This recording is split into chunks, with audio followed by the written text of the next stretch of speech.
Talk Mississippi app. You can always find us too on your local Super Talk Mississippi radio station, and you can watch Good Things. We are on your computer or your mobile device. Just head on over to Super Talk TV. And today you get to hear a story about divine intervention that created a wonderful rippling effect of good things, in my opinion, for many people. Joining us in studio is Leah Cox. She's a living organ donor, and she's joining us today to share how she was the missing link to a multi-person donor swap, which is just mind-blowing, Leah, how it kind of all came together. But welcome. Well, thank you for having me. Okay, so you are 4 weeks post-op. That's correct. And I asked you if you felt like you were missing anything, and you said no. Absolutely not. And that would be a kidney, by the way. I did mention a living organ donor, a kidney donor. Okay, Leah, I've known you for a while, and I recognize that you had the personality that would absolutely jump in and help anyone in a minute. But giving of a organ to, I wouldn't say even a stranger, but then also to just maybe an acquaintance is a tall task. That's more than just picking up lunch or whatever it may be for somebody. So how do we get here? How do we get to this point where you were the missing link to then start this chain of events for so many other people when it comes to organ donation? Yeah. Well, we are Madison County residents. My kids go to school at Madison Ridgeland Academy, and we came to MRA back in August of 2021, and it was at the first football game that we sat in as Patriots. And we were sitting with some friends, and that friend said, "You would never guess that our head coach was as sick as he is." And I was like, "What are you talking about?" And they were like, "Well, he needs a kidney." And said that he's been waiting for a couple years. And at that moment, it just kind of pricked my heart. And it says, wow, I mean, somebody needs to give him a kidney. But as time goes on and you see him around campus, and so as the year went on, the next year, there was maybe one other football game that year that he was sick and didn't feel great. He was kind of sitting down throughout the football game. Well, then you come forward to August of this year, of 2023, he got very ill. And I didn't, honestly, until UMMC posted the article, I didn't realize, like, even his mindset through that was that he really thought he was going to die. And so the administrative staff of MRA put out an email to our families that said, hey, this is the situation. It's dire, and we need to be, on our faces praying for the health of Coach Davis. And it was at that moment that my husband and I kind of just looked at each other and said, why not us? We're both healthy. We both have 2 kidneys. Obviously, the Lord gave us 2 kidneys for a reason. Why not us? And at that point in time, UMMC had put out some more information. I had reached out to Coach Davis's family. So they were actively trying to find him a living donor match at the time. Yes. Well, I think it was just at that point in time, he firmly believes, he's like, I think the reason why I got so sick is because it brought awareness to the need. And so when it was that bad, they were like, somebody's got to come forward to help him. And so, I reached out to his family, spoke to our headmaster at the school, and then I was placed in contact with the transplant coordinator at UMC, and she gave me all the task of things that had to be done before you could even be seen, and just started going down that checklist of paperwork and some cancer screenings that I had to have done, and submitted all my paperwork, and then it was just kind of a waiting game. From that point, Leah, are you now like in a system of potential donors for other people, or is it just sort of a one-way street because you've chosen Coach Davis as kind of like, you're trying to see if you would be a fit for him? Yes. So my contact to UMC was, hey, I'm considering being a donor for Coach Davis. And now there's a national registry. There are people that come forward as donors that don't have anybody in the registry and don't have any friends or family. And they just feel led. Yes. And so when I contacted them, I said, I need to find out if I'm a match for Coach Davis. And so that's kind of how the process started, going forward. They, through the next several weeks, they had a lot of people come forward to see if they also were a match. And I think UMC kind of changed their process, because they typically take a patient from start to finish with all the testing and everything to say yes or no. But it's a lengthy process. So then they started having to do some preliminary lab work to see and kind of weed rule you out. Yeah, and kind of weed out. So I was contacted to come in and do some of that lab work, and then I was contacted again that said, hey, you're one of the 4 people that we're looking at. So I continue to do more lab work. Never seen that many test tubes in my life, but I continued to do some more lab work, and then I finally got the phone call on a Wednesday that said I was his match. At this point, does Coach Davis and his family know that there's maybe 4 potentials, or do they kind of keep it where, not in the hush, but it's like you don't want to give someone false hope if like nobody becomes a match? I mean, or were you in contact with them at all during this time? I was in contact with Coach Davis's wife. I'd met his daughters and spoken with Coach Davis a little bit about it, kind of early September. And then as it progressed, and it was me and 2 or 3 others that were going through lab work, just with HIPAA and things like that, there's only so much they can reveal to the recipients and donors. And so after my appointment, I contacted his wife and said, I'm not real sure how much they can let you guys know, but just to give you a sense of hope, this is what we're facing and this is what I know is going on. And she did know that there were several that they were working with, which was a greater hope than they've ever experienced in the 4-year journey for them. Prior to this, Leah, you mentioned you and your husband were both like, why not us? Which I think that's a courageous statement to begin with. Did you know anybody else who had been a living donor? Never. Like, is this completely, fresh water for you Yes, guys? it was totally foreign thought. You see things on your driver's license about being an organ donor, and I didn't even know where to start. I contacted a friend of mine that worked for Moore, and she's like, well, that's a little bit different. Living donor and what I do is totally different. You don't want to be over here. Yes. But no, it was I've never even thought about it, Did you have questions? It honestly, from start to finish, was the most peaceful journey I've ever had. And I've had lots of journeys in my life, but this was the most peaceful journey I've ever taken. It was one of those things where I was just like, okay, we're going forward with this. We're going to do this.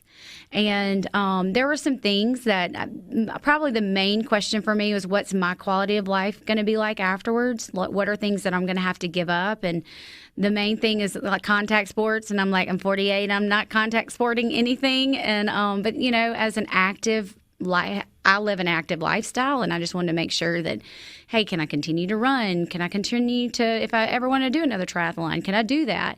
And they were like, have a glass of wine? Yes, but it's maybe not today. Not today, but maybe I can. I think I'm a little scared right now, just because I'm like, how's my body going to process? Selfish. I would completely ask that. I'm not saying it would keep me from doing it, but I would want to know. Oh, I Googled it. I mean, trust me. But yes, I mean, so I'm just following the rules right now of things that I need to do post-op, and once I'm released, I do have questions, going forward, what's next, but it was just one of those things where like I'm not backing down. And I had told Coach Davis, I guess it was homecoming week for us at MRA, and he had been honored as our homecoming hero. And I told him afterwards, it was a very emotional day for everybody, staff, his family and everything. And I said, I want you to know that I'm going forward with finding out if I'm a match for you. And if I'm not, then hopefully me going forward and the bravery in doing that might spur someone else on to do this. And at that point in time, I didn't really even know about a donor swap or what all that meant. But I was just like, if I'm not your match, then we're going to make sure we find somebody for you. Where were you when you got the phone call, Leah? I was at home. I was at home by myself. It was probably mid-afternoon. My husband literally had just pulled out of the driveway, headed to Illinois to go hunt for 12 days. So the next several days after finding out I was a match, I had to navigate through all of those decisions and questions and everything, dealing with him in very spotty cell service area. So, but yeah, I was at home when I got the phone call. Was it the emotion? Excitement. Really? It was. It was excitement just to know that, knowing that I was a match and knowing that, hey, barring anything, post, like getting some more lab work done, making sure nothing else was missing, that he's getting a kidney. And so I was really excited. I mean, there is never, don't ask my husband what he felt like at that moment. It was more of a little shock for him. Not that he was fearful and not that we were not on the same page with our decision, but it was just like, wow, I'm offering What's the odds of you being a match? You know what? I don't know, and I need to find that out because others come forward and then they're not a match. But Leah, you were a match for Coach Davis, but that's not where this good story ends. We got so much more to share coming up next station. But you can find us too on SuperTalk TV on your computer or your mobile device. You'll see I'm not alone. We're continuing our conversation with Leah Cox. She is a living kidney donor or an organ donor, but it was a kidney, and she is telling us of her brave story of how she was literally the missing link, or your kidney was, for Coach Davis, the beloved coach there at MRA that was battling kidney disease. But that's not where the story ended. You would think that we would wrap this up and tie it in a bow, Leah, and it's like, Coach Davis got my kidney. We all went home and celebrated, and you did all go home and celebrate. Right. But there was a big, series of events that happened next. So you sort of share how it all started to snowball. Right. Well, like I said, I got the phone call on a Wednesday that I was a match, and they gave me some instructions over the next couple of days, some things that I needed to do, and that I had an appointment on Monday to come in and do some more lab work. And so I just thought I was going to the lab at the transplant center. And after they drew labs, they're like, hey, we've got one of the doctors that want to speak to you. We're going to go ahead and put you in a room. And I was like, okay. Well, I was introduced to the nephrologist, Dr. Biatla, and he came in and was just very gracious and was like, we're so excited that we are finding a kidney for Coach Davis. But I really want to talk to you about something bigger. And I was like, okay. He said, have you ever put a puzzle together? I was like, absolutely. He said, have you ever gotten to the end of that puzzle and you're missing that one piece and you've looked everywhere for it and you cannot find it? And I was like, absolutely. He said, well, you're kind of a missing puzzle piece for us. And I was like, what does that mean? And he asked me if I was familiar with the donor swap or kidney transfer program. And I said, yes, I've done some research and read some things about it. He said, well, we have within our database 7 that are in the process or in need of a kidney transplant. And if you and Coach Davis would consider taking part in a donor swap, he said, although you are his match, you're coming forward as his donor, there are 6 others that are in need of a transplant. They have donors, but their donors do not match them. And I was like, okay. He said, but if you come forward and you decide to do the donor swap, you're that missing puzzle piece, and all 7 will get a kidney transplant. What was the weight of that responsibility? Well, that morning I was at a college tour with my oldest son, and I literally knew I had this appointment that afternoon and prayed literally all morning, God, if this is not for me, if this is not the journey for me, I know there's some other people that have come forward for Coach Davis. If this is not for me, just close the door. So I go into this appointment, and I'm thinking I'm going to talk to the doctor about my transplant for Coach Davis, and he tells me this, and I'm like, Lord, you didn't close the door. You opened every door and every window for me. And so there was peace there knowing, okay, this is what I'm supposed to do. But then at the same time, I was like, wow, 7 lives versus just 1. And then my question immediately was, hey, how can you guarantee me that the one person that I'm coming forward for is going to get a kidney if he's not getting mine? Because I was his match. Because they all had to end up being matched. Like, it is a big puzzle. It is. Like, I mean, and then it's... Yeah. And it started with 2 altruistic donors, and altruistic donors are people that come forward to say, hey, I want to donate a kidney, and they don't necessarily have a friend or a family member that's involved or on the list to have a kidney transplant. They are just people that are coming forward to say, I've got 2 kidneys and I'll give somebody one of mine, kind of like first come, first serve type thing. And so I know. And so they're the ones that really started the whole puzzle. And so they created they match this person matches that person. And then it's like, okay, well, this person's donor matches another person. So there's this whole puzzle piece, and they just needed one more person that matched Coach Davis, that matched him, but also I matched somebody else. And when I and Coach Davis agreed to doing the donor swap, then it all fell into place. And that's when they looked at me and they said, if you do this, no pressure. I was like, oh, no, none taken. But they're like, no pressure, but you could help save 7 lives instead of just 1. So was it a no-brainer? It was a no-brainer. Yeah. So the next step, I mean, now I'm like, this is like a movie scene. Do y'all all get wheeled in at once? Like all 14 of you? Right. Like, yeah. I mean. Well, they were like, the only problem is the surgery is December 11th. Well, that was a big kind of shock for me because this was beginning of November, I guess, maybe the first or second week of November. I am the host of All Things for my family. So I'm like, okay, this is going to affect Christmas. And thank goodness my kids are older and I'm not worried about, toddlers that I'm having to create the magic of Christmas for them. But I had to discuss it with my family, like even my extended family. And I was like, Christmas is going to look a little different this year. I'm going to be 5 days post-surgery. Who could say, no, you can't save 7 lives at Christmas because we need our pecan pie on this weekend. You sound just like my sister. Yes. That's exactly about what she said. She was like, are you really asking if it's okay if you do this?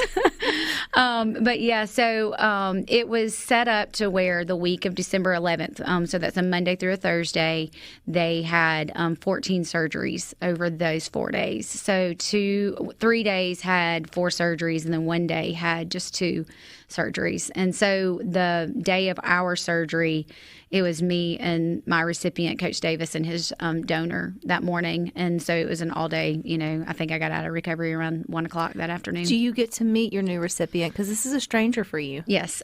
Well, we're not supposed to. It's typically after surgery that they allow the donor and the recipient to meet, although they had us getting there all at the same time, which was a little confusing for me. But they don't really want you talking to people. They don't want you talking, like, especially if you were coming in to have lab work done in the transplant center at UMC. They don't really want you saying, hey, are you part of this? Are you part of this? And there were times I've sat in there and like, are you getting my kidney or are you getting my kidney?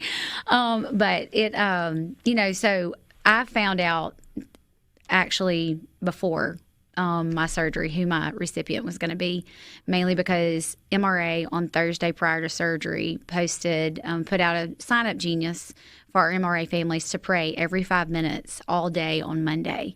And so they revealed to the school that Coach Davis was finally getting a kidney and his donor was an MRA parent and had my name. Well, I had another MRA parent call me, and she said, very interested in all of this. She said, I know how it all works, but my uncle is getting a kidney at 5:30 on Monday morning. I said, What's well, the odds?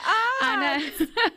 And I said, well, if that's the case, then if I don't think I've misunderstood anything. That means he's getting my kidney. And she was like, well, you actually know him. His wife graduated dental school a year ahead of your husband. And I was like, oh, wow. And, it was just another sign for me and my husband of just confirmation to say, this is what we're supposed to be doing.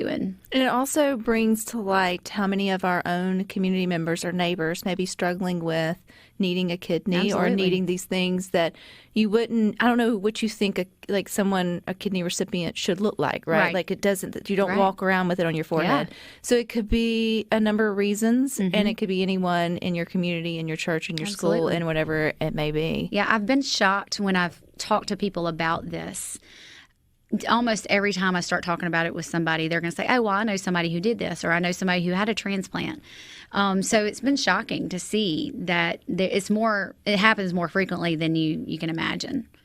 So from what you know, all 7 went well. All 7 surgeries went well. Mm-hmm. Yes. Have you been able to connect with Coach Davis after? Yes, we've talked several times. We've talked to his wife. I'm assuming that they have to be a little bit more cautious as far as the people they're around right now, just because of all the drugs that they're on with, their rejection drugs and all that kind of stuff. They just want to make sure they stay well for several weeks. For me, it's just, just be careful post-surgery and all that kind of stuff. But I've spoken with him and his wife, and I've also spoken with my recipient and his wife several times, and they're doing great. And, I got a text about 7 to 10 days after surgery from my recipient's wife that said that dialysis equipment had been picked up and taken back to where it belonged. So. Which I read and if you don't understand how dialysis works, or if you've never had a loved one or yourself been on it, that is like a cage that they have to live and be strapped to. I mean, it's life-giving, so they're grateful for it. Either going 2-3 times a week to the actual clinic, or now even having, and I say a luxury with with the deepest respect of being able to have the equipment within the home, because it's still not a luxury to have to go through, dialysis. So to have the freedom that comes with just being able to not organize your day around that is just it's an incredible gift. And I didn't realize that when I spoke with Coach Davis after we finally were like, "Can I talk to you? Can we talk about this?"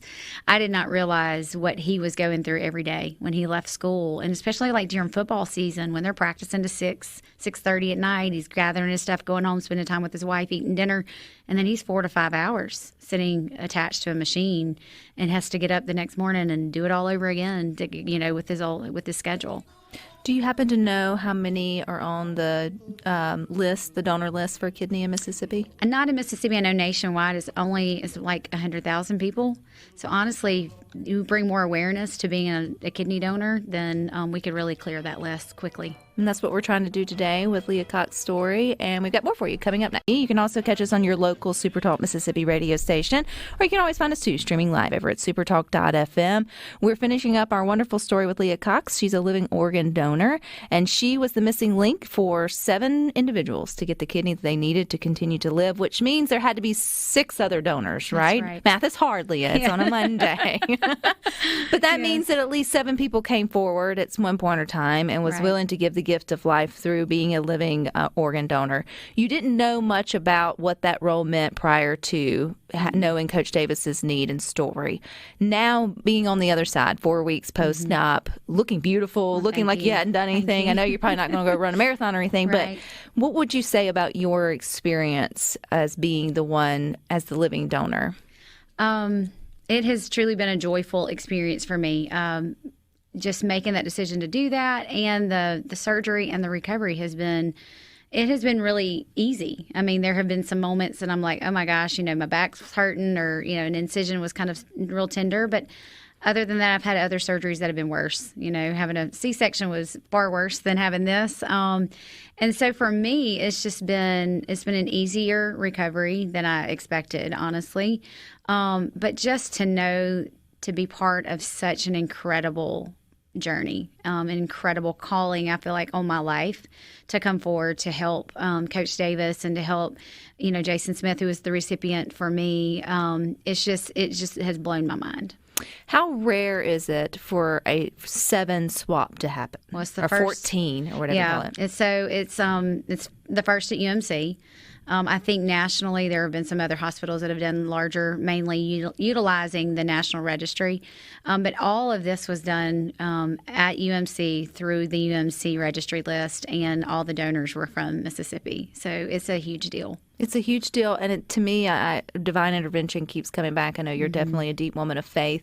Did everyone feel that way? How can you deny that? Did you feel like that was also an opportunity to sort of share your faith in how this story has unfolded? Absolutely. Coach Davis and I both, when we finally were able to really talk with each other about everything, we didn't know going forward. This was probably in September when we talked. We were like, I don't think we really understood the magnitude of how big this was going to be. And we just realized we have a story. He and I have a story, but we want to share the big picture story, and that is the providential plan of God in every one of our lives, and how it all has come together for the 14 of us that were part of this, and just for the transplant team and how amazing they were, and that they get to see just the hand of God through it all. And we walked hand in hand with all of them, and they firmly believe the same thing.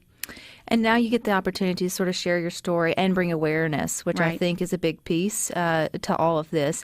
Just like, not everybody's called to do everything, but I feel like you immediately, when you heard Coach Davis's need for a kidney, something sparked in you. Right. And I wonder how many have had that spark, but then fear kind of, diminished it. And there's some that have never had the spark. And it's like, I don't know what spark you're talking about. I don't have that. And I'm like, that's fine. Obviously, to each his own. But I feel like there maybe more that was curious, but yet fearful at the same time. So for those that may feel like, man, I feel like I could do that, or I would love to be able to be part of someone's story, but I'm just simply scared of the unknown. What's a good next step for that? Just to have an awareness and also to see that being a living kidney donor is actually really easy. There are, there's some processes that you have to go through, of course, with local hospital that, whether it's here or, if you've got family member in another state or whatever, or a friend. I know one of the altruistic donors that gave was influenced because a coworker of his received a kidney, and he came forward and said, you know what, I can do the same thing. And so for me, I'm like, sometimes I tell people all the time, I said, I think the Lord gives some of his strongest warriors the hardest battles, but for me, I think he gives me things to do just because I have a loud mouth, and I'm like, I'm going to make sure people know that what I'm walking through and what I've been through, and that there's greater good in it, and just to let people know that, hey, this is an easy process, and if you are the least bit have one bit of question about doing it, reach out to the transplant center at UMC, and they can walk you through that process. Because you may not be a fit, you may not qualify for any of it, and then it's like you did your due diligence, you knew, and go have a seat, and then you can at least. I think it's at least getting more information. They're not going to strap you to the table the first time you can. No. Well, and that's the thing. They're like, it is your choice up until the moment that we give you anesthesia. If you look at us right before anesthesia and say, I don't think I can do this, then we just stop. It's, once there's never a time that you've signed on the dotted line that they're going to hold you to that. It's up until the moment of surgery. And you can come forward as a donor, and you may sit there as a donor for many years. It's a web of information out there that they have to continue to match up with, recipients and donors and everything. But for people, I think right now for me, it's like I just want to get the awareness out there that there are still people out there that need kidneys, and you could really help change the trajectory of their life. And it's an easy thing for you as a donor. My quality of life will not change. There is a very slight chance of some maybe health issues 30 years down the road. But at that point in time, I'm in my late 70s anyway. Who knows if that's what caused it or not? But it's worth every bit of just gathering information and just really thinking about it and praying about it and seeing, where you go with it. And where you go with it would be, you said at UMC for the transplant, at the transplant team. So you could just call there. Don't call Maura, because that's not. Yeah, if you call them Maura, it's not looking good for you. Which they do wonderful work too. They do. And I think organ donation is just something when nobody wants to really talk. The living donor definitely has a better ring to it, but I definitely understand where it can just feel like you don't want to think about it because that makes you come to grips with your own mortality. Right. But the truth is, with the living part, if you do feel like this is something you could be called to, there is someone faced with their mortality. That's right. Who could sort of use that. You mentioned nationally 100,000, which feels like a lot, but you got really starry-eyed that that's not a whole lot. So we collectively, that could be really reduced big time. Big time. Yeah. I mean, consider how many people we have in the United States. That can be reduced quickly. What's your full recovery time? Did they say before you could go back for a light or a run? 6 weeks. So yeah. So and she said, my doctor said, when you come in for your 4-week, really 5-week post-op, she's like, if you're feeling great, she's like, I'm going to release you to do what you feel like you can. Just pay attention to your body. Just pay attention to your body and pay attention to things around you, and also pay attention to what's stirring inside of you. I saw where you live by a motto, Leah, which is sort of follow the peace. What does that mean? Well, for me, it's just find the peace in my life, find the decisions that I need to make. And if you're faced with a decision that needs to be made and you've got questions and everything, is find the peace where you feel the peace the most, and then just follow it, because it's not gonna mislead you. And that was one of the things in this situation when I went forward to find out if I was a match. From the time that I started doing lab work, there was a complete peace, and there was never a time when I thought, okay, I'm real fearful here, because I'm I followed the peace, and in the peace, most of the time is His presence, and that's just kind of where I wanted to dwell. And I was celebrating. I was so excited. Morning of my surgery, I was like, okay, this is it. And I had a dear friend that was with me at the hospital, and my husband, and they were both like, oh, this is it. Here we go, And I mean, and I'm the one that was going under to have surgery done. I was like, let's do this, How long does the surgery last? About 2 hours for the donors. I'm not real sure for the recipients. It's probably different depending on the situation. Yeah. Well, it's more. It happens more often than you think. Someone texted in that said they had a kidney transplant back in April of 2023, and they received one from a coworker or friend that they had met 5 years prior, and that they are dialysis free for 9 months, which, you just recognize. And you think about the crazy story, too, of the people who wear the T-shirt, need a kidney, walking through Disney. But it's like, you never know where those sort of matches line up, and to think what all it took to get these 14 Mississippians at the right place at the right time with the right I don't know, innards, DNAs, and all the blood thingies and all this. Absolutely. Just sort of line up and then all say yes. I think it's a wonderful story that just goes to show Mississippians are always helping out each other. That's right. You need a cup of sugar, you need a kidney, whatever you need. We're definitely here for you. All right, Leah, well, I appreciate your thanks time. for having me. Yeah, sharing your story. I hope if anyone felt the urge or just felt more curious about being a living organ donor, that they go and look into it. If you need a kidney, then hang in there, Absolutely. right? Like, hopefully somebody will be encouraged to step up a sort of step forward. And even if you're not a match, keep open that it could be the whole swappy-rooey. That's right. Sort of thing. Right. So we can all play our part in making sure everyone who needs a kidney gets a kidney. Yes. So Happy New Year. Well, Happy New Year to you. Thanks again. All right, you guys stick with this. We got a birthday to celebrate coming up next.